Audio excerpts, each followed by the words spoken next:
in Canto 27, the very next canto after Ulysses and Diomedes, we get him interviewing another flame. We get Dante coming across another flame, and this one is an Italian.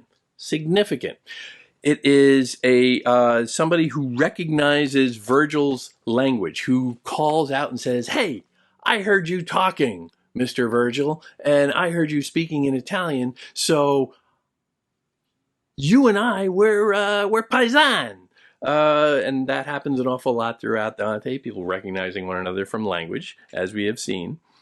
But then Virgil turns around and says, "Okay, you, Dante, you can talk to him because you understand, or he will understand you. You will understand him. You speak Italian, he speaks Italian. Technically, they're speaking different dialects, but it's possible." And this guy, this figure comes about, and he is so concerned, like Dante, in the political situation back home in Italy. Tell me, are the Romagnols at war or peace? Very political, earthly concerns. He is a political figure. He is Guido de Montefeltro. Feltro is a pun throughout this poem. Quite frankly, we have seen that, but here we get somebody who is very much of Dante's world, a political figure in Dante's age, contrasted immediately after these great figures of the past. So again, you can see Dante sort of mixing and counterbalancing the epic tradition of the Greek of the Greek mythic heroes, and now the realistic, so to speak, contemporary position of Dante and political concerns back home. So the epic and the contemporary butting up against one another, all in flames, literally in this case. And you get this this portrait of the political situation back in Italy, controlled by these two tyrant, or not these two, of these many different tyrant families, always jockeying for control. And then this figure identifies himself as somebody who is used to that. And he does so in a very curious way. "If I thought that I were speaking to a soul who someday might return to see the world, most certainly this flame would cease to flicker. But since no one, as I have heard the truth, ever returns alive from this deep pit with no fear of dishonor, I answer you." So he says, since you guys can't possibly go back to the world and tell everybody how pathetic I am now, or how much I am suffering now, I will disclose myself to you. But he's also doing this in a very florid way that makes you wonder about his sincerity, his sarcasm perhaps, his diplomacy perhaps. All of this is open in very different ways to interpretation. But then he comes out, "I was a man of arms and then a friar," a monk, essentially, "believing that the cord to make amends. And surely my belief would have come true were it not for that high priest, his soul be damned."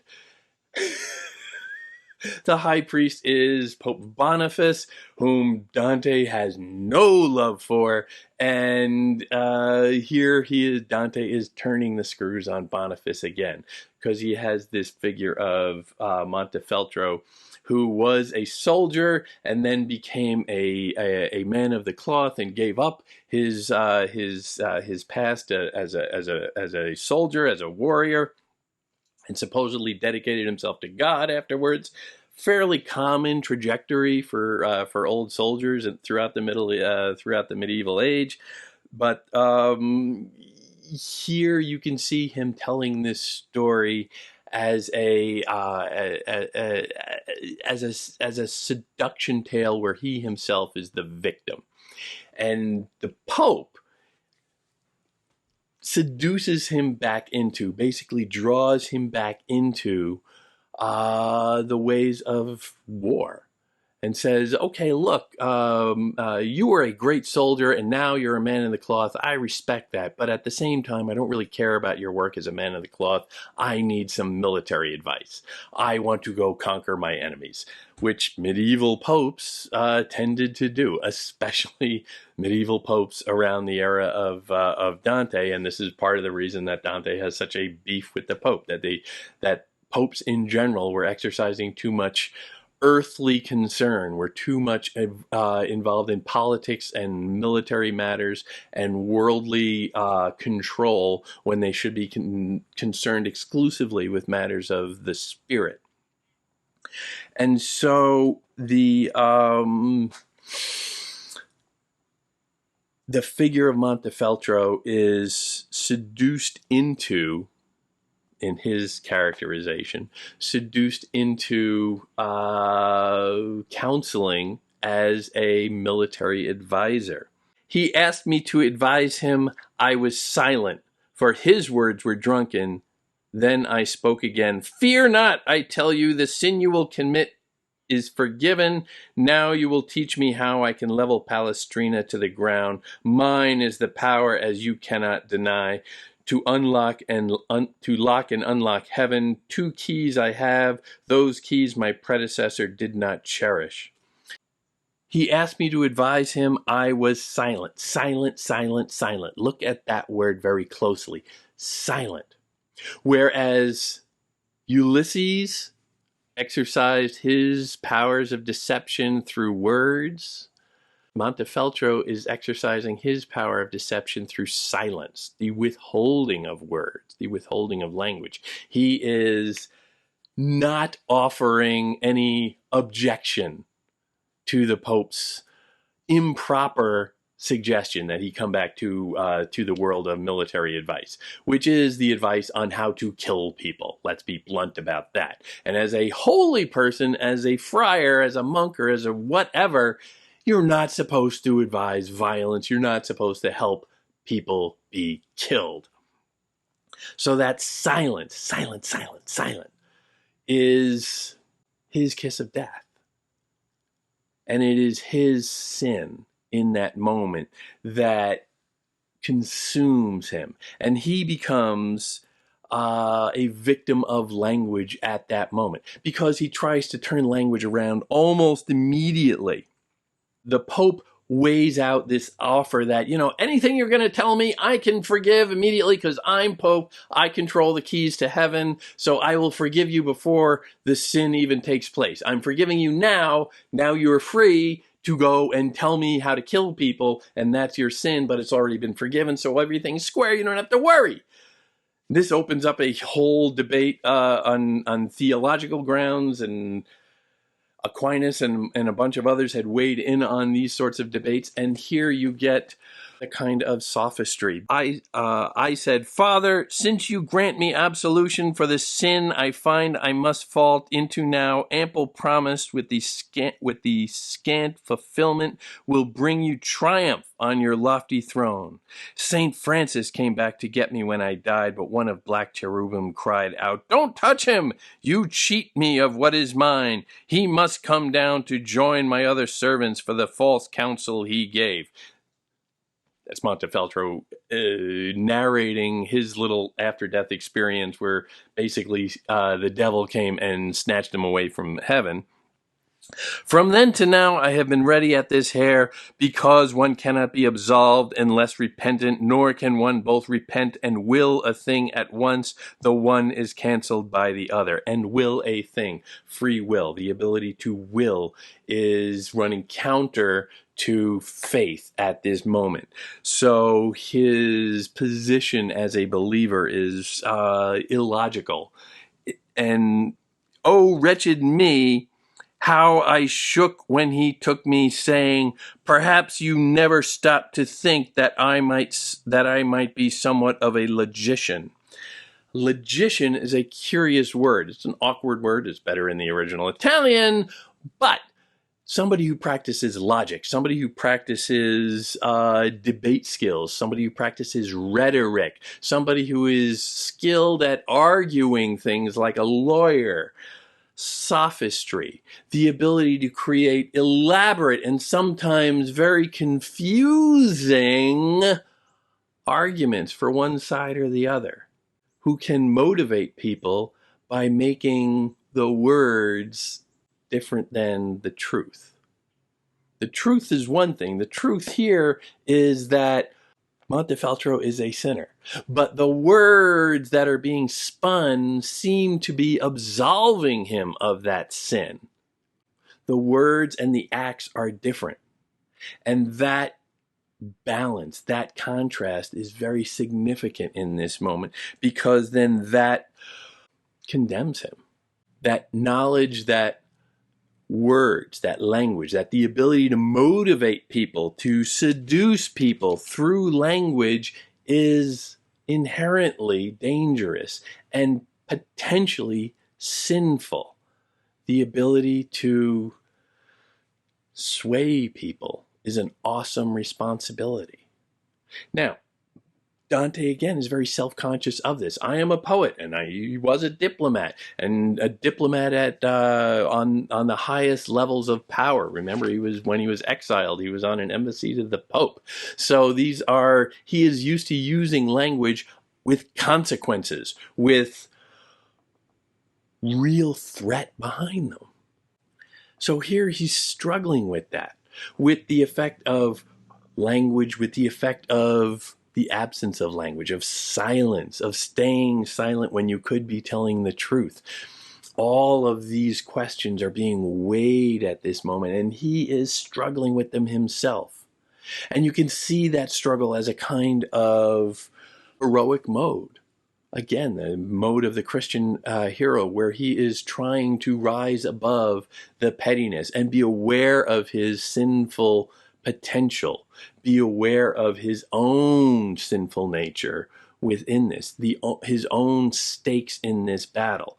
At the one time, he is perhaps inflating the value of language because he is a poet and he is riding this ego. He is inflating his sense of importance, perhaps, because, well, who could be more important in society than a poet? And yeah, you can say that. But the ability to move people, to motivate people for good or for evil is always at play in words. You can be responsible with language, you can be irresponsible with language, you can be corruptive with language, or you can be redemptive with language. All of this is jockeying, and it's just a matter of the individual will. Remember the power of willpower, individual will, free will. The individual will to rise above your pettiest instincts, your most animalistic instincts. And again, we have these stories presented where we're just struggling with them at the end of the canto, and we're not sure. There's no resolution to this answer, and we're meant to, I think, struggle with that on our own. Perhaps taking the time and saying, okay, I'm going to stick a bookmark in this right now and just think about this for 5, 10, 20 minutes or years, and then I'll move on, or I will just continue moving on deeper into the path of wretchedness that leads to the pit of hell, because the next canto is coming up immediately. The next example of human corruption and depravity is coming up immediately. The next one is always coming next, because that's the way the poem, the language on the page, is structured. It is seducing us along. Everything follows hard upon one or the other. We're not given that break to really lean back and say, okay, I want to take 10 or 20 years, because we are giving into our sense of corruption. And at this point, we've been reading along so much, and I don't know about you, when I read, I tend to keep an eye on, well, how much further is this going to go? When is this going to be finished? I want to be done soon so I can go on to something else. but we're drawn on and we're seeing the end coming. And we know that this is only 34 cantos because Dante loves numbers and he has to have 100 cantos to his entire poem. So we're drawn on like, okay, it's almost done. We are giving ourselves over to the seduction, drawing our end like, okay, just a little bit more. We want to know. We want to know. Like Ulysses and going and leading off to the horizon. We want to know what's next, what's next, what's next, what's next. We are at the mercy of this language, just like every sinner or potential sinner is at the mercy of words. The words of this poem, the words of fraudulent counselors everywhere, the words of, dare I say, the Bible itself. Because all words need to be interpreted.